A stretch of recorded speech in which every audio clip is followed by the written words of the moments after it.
Hello everybody, Gold Hunter here from goldpanningforums.com.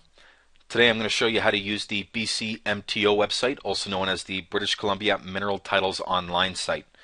The easiest way to get there, just go to Google, type in BC MTO, hit search.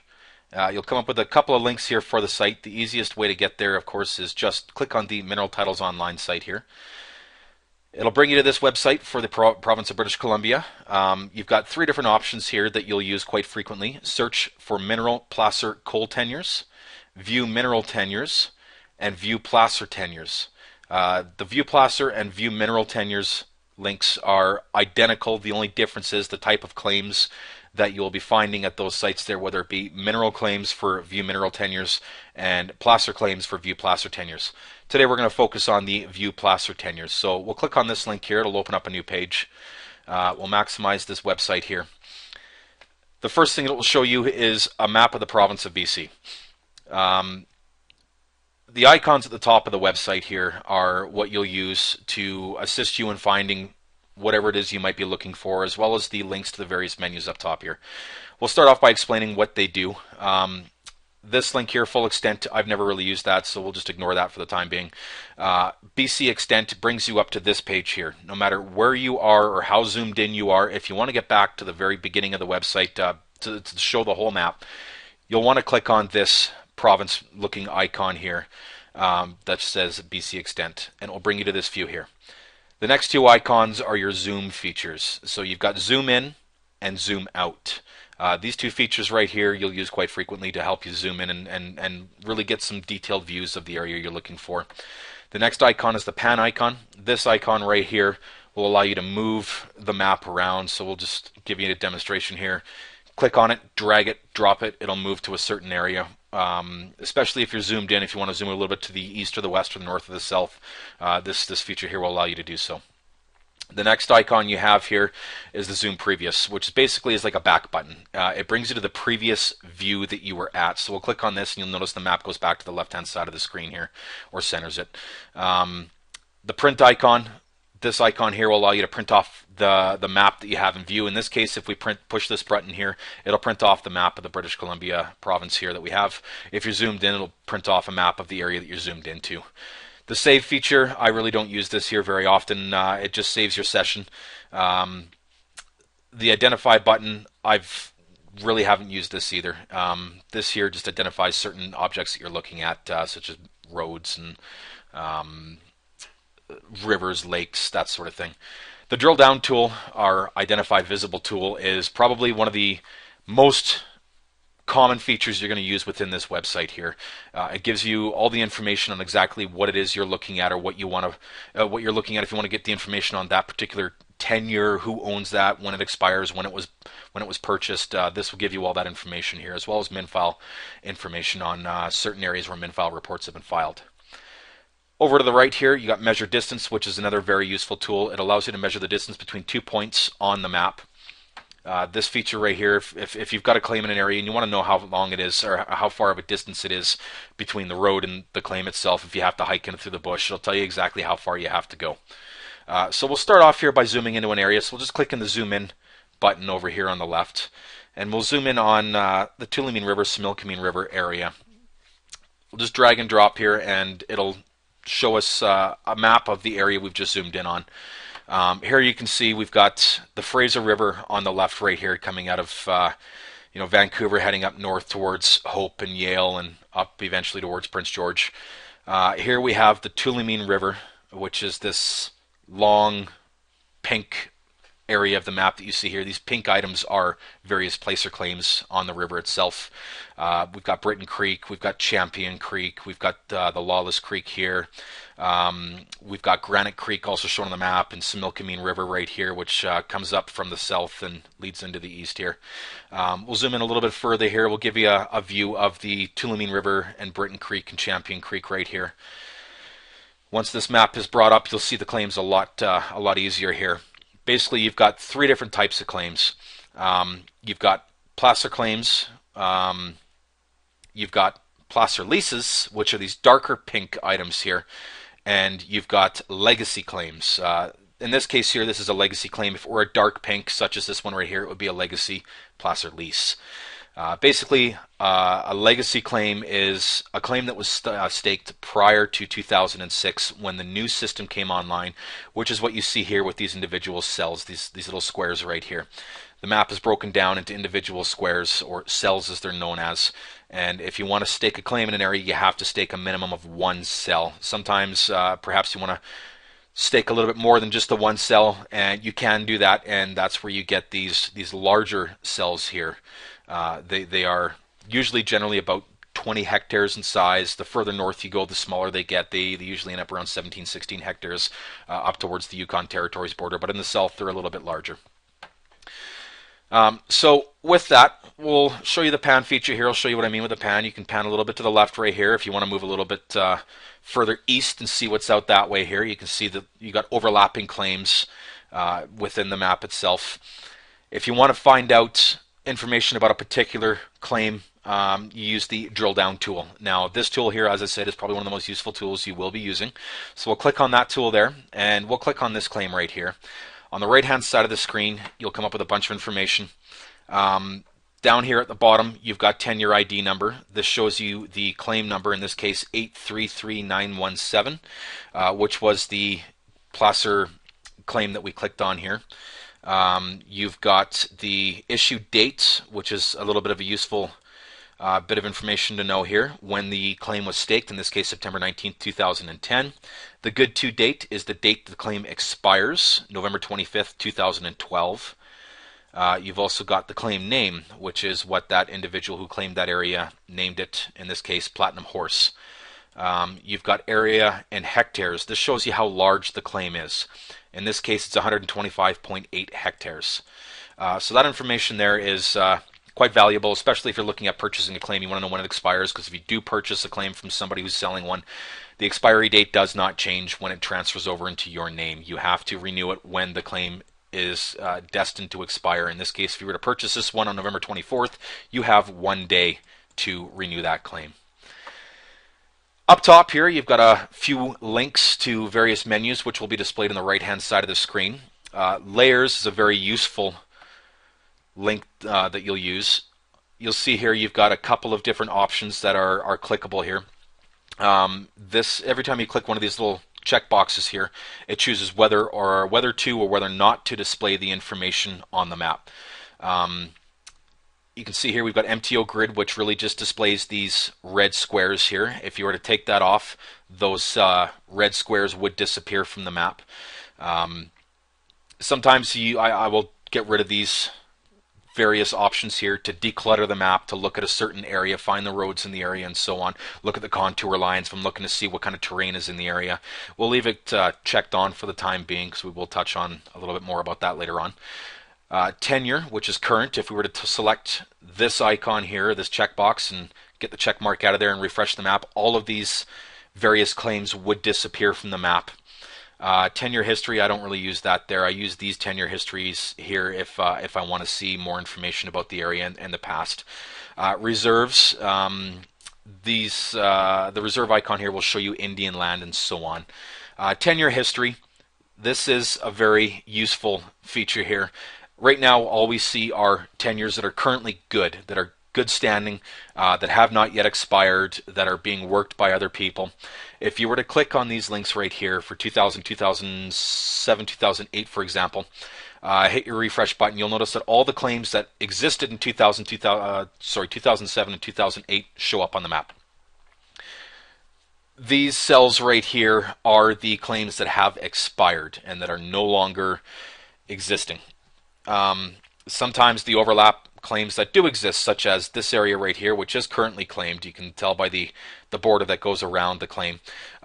There was another claim here that has expired. Somebody else picked up this claim in the past here since 2008. So we'll just remove those here, declutter the map a little bit. Another useful tool, probably one of the most useful tool in doing research in a certain area, is the MinFile status reports. If you check that checkbox, hit refresh map, you'll notice little squares and push pins that appear on the map here. So wait for this to load. Here you can see you've got little pink push pins, you've got little black squares within the map itself. If you want to find out information on previous finds or reports that have been submitted by previous prospecting companies or individuals, these little cells, these little squares, and these little push pins will tell you. The squares are reports that have been filed. The pins are previous mines that were in operation or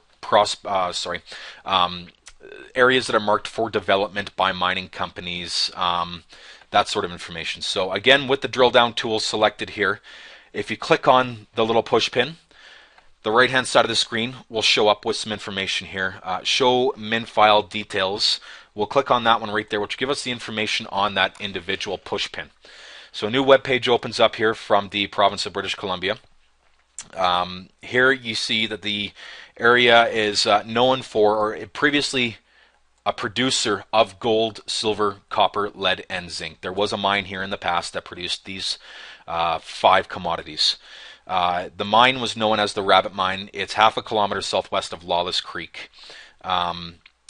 These reports do give you some information on what exactly was found. A small chip sample across 1.15 meters of sage, 17.2 grams per ton gold, 7.2 grams per ton silver, and 0.19% copper. So this area right here, you know now that you have a history of gold, silver, and copper. There's not a whole lot of copper in the area. There's a little bit of silver, 7.2 grams per ton. Not a whole lot. 17.2 grams per ton gold, I would say that's pretty darn good if you ask me. If you found that, you'd make a pretty dollar. Quite a bit actually. You know, at 45 grams, $45 per gram right now. You know, you move 1 ton of earth, you're making quite a bit of money. That's pretty good. But this is most likely going to be hard rock unless it states otherwise. Honestly, I don't really see in here whether or not it says it was placer or hard rock, so can't really tell from this report. The black squares, again, with our drill down tool clicked on here. If you click on one of these little black squares here, again, you pull up a min file report for that individual report that was filed. The area that they were looking into has a showing of copper, gold, and silver. Again, the information in here will be just pretty much similar to the last min file report we looked up. It'll give you information on the prospectors that were in there, what they found, how they found it, if it was trenching or if there were chip samples or silt samples, that sort of thing from rivers. In this case, they found a vein, which was probably quartz, 0.2 to 1.3 meters wide. The veins are hosted, the different types of rock they're hosted in, that sort of thing here. So another tool that we're going to show you how to use here is the find location tool, which is fairly useful as well. You've got a bunch of different options here on how to find an area you're looking into. If you know the GPS coordinates, you would use the latitude longitude coordinate. If you just tell it what you want to find, the area you want to look at with the GPS coordinates, click enter the information in here, hit OK, it'll bring your map directly to that location. Another great find tool is the where is it here? Place name location. Click on place name. Name the area or the river or the mountain that you want to look up. In this case here, we will type in, let's say, Tulameen River, which is where we are right now. It'll bring us to a different view. Type in Tulameen River, or just Tulameen, for example. We'll type in Tulameen River. Hit OK, and it will bring you to this screen right here, which gives you, in this case, just one option, which is Tulameen River. If you're looking for something like Quartz Creek, let's just type in Quartz Creek, give you an example here. Hit OK, you'll notice that we come up with a couple of different options for Quartz Creek. If you know the map, UTC map area that you're looking for, great, it gives it to you right here, 82F/6, 104J/16. It'll bring you right to that area if you select it. So let's just say, for example, we're looking for Quartz Creek on 82N/11. So we'll click on that link right there. It'll bring us up to Quartz Creek in that area. Here we have Quartz Creek, which looks to be on the Columbia River. This area here is known as Quartz Creek. I don't really know this area myself too well. I haven't been out there. We'll go back here by using the zoom previous button, which will bring us right back to where we were on the Tulameen River. Again, we'll select find, and we will use the place name search feature here, and we'll just type in Tulameen River. We'll hit search. It'll bring us to a different view within the Tulameen River area itself. We'll select this option right here, or this link for the river itself. It'll load that map, and here you can see we are back to an area of the Tulameen River, which is really just right down here on the left. This river right here itself it looks to be the Similkameen River, I believe. So we'll zoom out a little bit here by using the scale setting down at the bottom left of the screen. Right now we're at 1 to 23,000. We'll bring it up to 1 to 43,000. We'll hit enter. It'll zoom out of the map a little bit, give us a wider view of the area. We'll use the pan feature, and we will go right back to the area we were just searching in. So again, this map here is extremely useful for prospectors in the province of BC. Especially if you're looking to stake your own claim, you're just getting into prospecting, you want to know exactly what it is, what is in the area, are there claims in the area, or if you're just a recreational panner, for example, and you want to know where you can go pan. You don't want to be panning in one of these claimed cells here. That would be extremely bad. It's known as claim jumping, and it's frowned upon. It's not looked, people don't look up to people who claim jump. People put a lot of money into their claims. The last feature that I want to tell you about here on this map is contour lines. If you're going to stake a claim, and if you haven't been to that area, you really want to make sure the area is accessible. There are so many stories of people going out and staking a claim online, looking at a map and going, oh wow, this area right here is not claimed. I'm going to stake a claim right here, only to find out it is not accessible. I'll give you a perfect example here. Back at the Similkameen River, there is an area of the river that is not claimed, and it's for a very good reason. So again, we've got the Tulameen River coming down right here from left to right, east or west to east, and we got the Similkameen River coming down from the south, leading out here to the east. So you can see the area is pretty much blanket staked. But you've got this area right here that is not claimed. Chances are one of two things is happening here, which is why it's not claimed. A, it's all private land. Most likely, though, the reason this area isn't claimed is because it is inaccessible or it is an Indian reserve. So you need to pay attention to the map to find out why. Let's just declutter this map here a little bit. We'll click on layers. We'll turn off the MTO grid. We'll turn off the tenure, current, and the min file reports. Hit refresh map. Most of this information here will disappear from the screen. We'll get a view of just the map itself. We'll click on the zoom in feature right here on the top right, or sorry, top left. We'll zoom into the area that was not claimed. So right away, we know one of two things.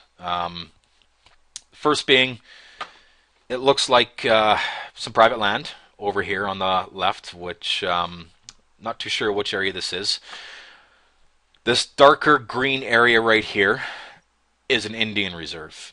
You will not be able to prospect on any of this native First Nations land. It is forbidden from prospecting on unless you have written permission from the band itself. Now this area here does not look like it is impossible to get to. In fact, it is pretty flat because the contour lines really don't exist down below here. So we'll go out to an area that does have some contour lines that may be a little bit more inaccessible. Again, down in the bottom left of the screen here where we have the scale, we'll change the scale to 1 to 70,000. Whoops, not 1.70, 1 to 70,000. There we go, 1 to 70,000. So again, we got the Tulameen River here on the left. We'll just turn on the tenure and the MTO grids here again. Hit our refresh button. So here we have Tulameen River. We'll zoom a little bit to the west here, or pan a little bit to the left. And here we've got Wallace Creek, for example. Wallace Creek, Tulameen River, very highly sought after area. Pretty much blanket stake to get a claim in here. You pretty much have to be willed the claim, to be honest with you. If not, you have to be extremely lucky. A lot of people have been trying to get in this area for a long time. So this area here of Wallace Creek, we'll zoom in on this area right here. We'll bring this area to a much easier area to read. We can see all the claims coming down right here. Now, if you look at these lines in the map, you've got a dark, thick line here, you've got small, thinner lines, and you've got these dotted lines. These dotted lines here are roads, in this case, Forest Service roads. These thick lines right here are contour lines, whole numbers such as 100, 200, 300, 1,000, 2,000, 3,000. And these thinner lines are intervals of 20 meters. So in this case, let's find a good example here. Let's zoom up a little bit. We can find, whoops, didn't mean to do that. We'll just zoom back out. Bring the map down a little bit here towards the north. Here we've got a point which is probably the highest point in the area, 1,450 meters. So that would be the inner contour line right here. This darker line would be the 1,400 meter mark. And as you can see, these contour lines here are very close together. This is going to be extremely steep terrain. You probably would not want to climb that right there. Same with over here, very steep terrain coming down this creek right here, Home Creek. You probably would not be able to walk down this here unless you're a very fit individual, maybe need some ropes to get down there. We'll zoom into that area right there, bring this area up a little bit tighter. There's no claims on this creek right here, but you can see right here that we've got 1,429 meters is the highest point in this this section right here. This would be the 1,400 meter mark. This would be the 1,380 meter mark, 1,360 meter mark, 1,320 meter mark. 40 meter mark, 1,320 meter mark, and the 1,300 meter mark. And then again, if you go down towards the bottom here, you've got the 1,200 meter mark. Again, intervals of 20 meters per contour line. These lines are very close together, very steep. Down here, they're fairly far apart. So from this point right here to this point right here, this is a 20 meter gain in elevation, but it is a fairly flat piece of land.